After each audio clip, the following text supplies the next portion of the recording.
Welcome to The Explainer. Today, we are digging into a pretty big comeback story. We're talking about an EV that's all about one thing: value. Yep, the 2026 Chevrolet Bolt. So let's just start with a question that's probably on your mind if you've even glanced at the EV market lately. With prices just all over the place, right? Where's that sweet spot? The car that has all the modern tech, a decent range, but doesn't completely break the bank. Well, it turns out the answer might just be a name you already know, making a really surprising comeback. After a short hiatus, the Chevy Bolt is back.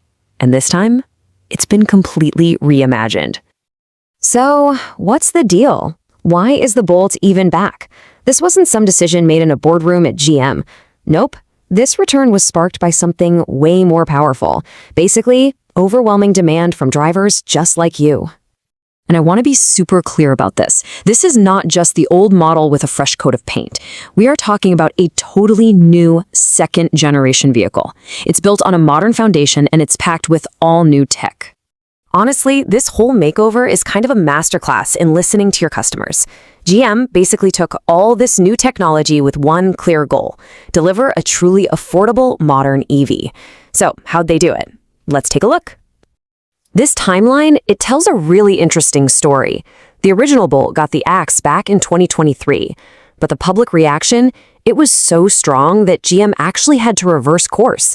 And now, you've got a retooled plant in Kansas getting ready for production in late 2025, and we should start seeing these new cars in showrooms by early 2026. That's a quick turnaround. Okay, so here is the absolute key takeaway. The new Bolt is not built on some leftover gas cart frame. No way. It sits on GM's modern Ultium platform. Think of it like a dedicated EV skateboard. It's the foundation for all their new electric vehicles, from massive trucks to fancy luxury cars.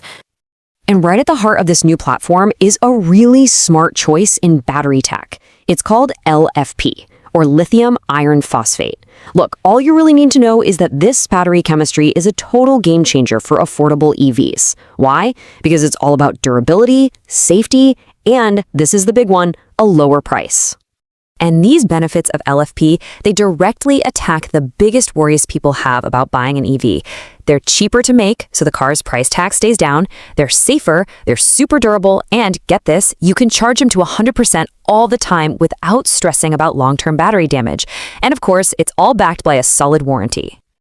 Okay, so a new platform and a new battery. That's all great, but what does that actually mean when you're behind the wheel? Let's get into the numbers that every single EV buyer wants to know: range, power, and how fast you can charge it. First up, range. The target is right around 255 miles. Now, to put that into perspective, let's say your daily commute is, 40 miles round trip. You could basically go the entire work week without even thinking about plugging in. Pretty solid. And power? What's it feel like? Well, the motor's expected to deliver about 210 horsepower. And in an electric car, you know what that means. That satisfying, instant torque. It's what lets you merge onto the highway with zero drama and just zip through city traffic. Now, this is one of the biggest upgrades, for sure. On a public DC fast charger, you can juice it back up from 10% to 80% in about 26 minutes. That's just enough time to run in, grab a coffee, maybe a snack, and suddenly road trips are a very real possibility. And it's not just about the speed, it's also about access. The new Bolt is going to have a native NACS port. That's the plug that Tesla uses. And folks, this is a huge game changer.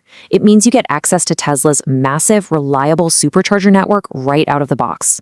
No more fumbling with clunky adapters. Okay, so the performance is looking solid, but what's it actually like to live with every day? Let's step inside the cabin and see what's going on with the tech, the comfort, and of course, the safety. Yeah, inside, the tech gets a serious upgrade. You get this big 11.3-inch center screen with Google built right in.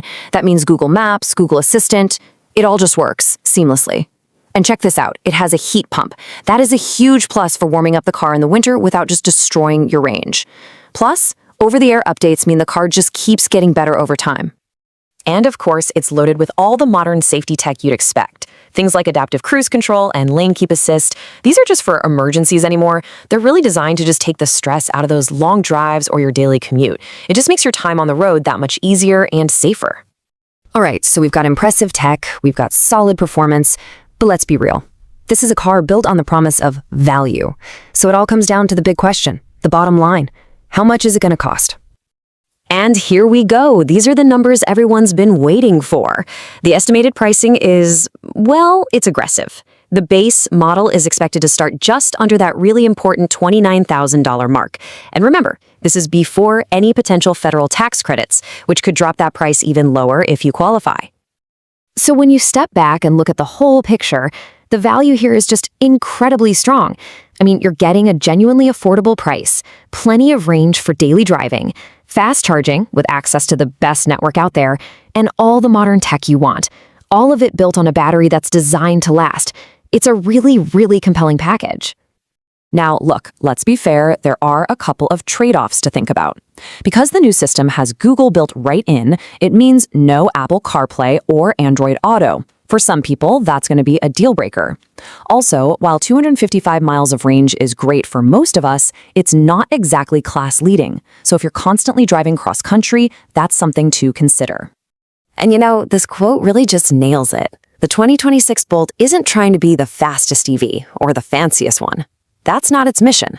Its job is to be the undisputed value champion, a practical, modern, and just plain usable electric car for the average person. So that leaves us with a pretty big question, doesn't it?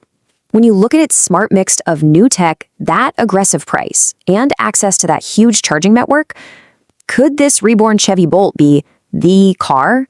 The one that finally cracks the code and makes EV ownership affordable and mainstream for good? It's definitely a compelling thought.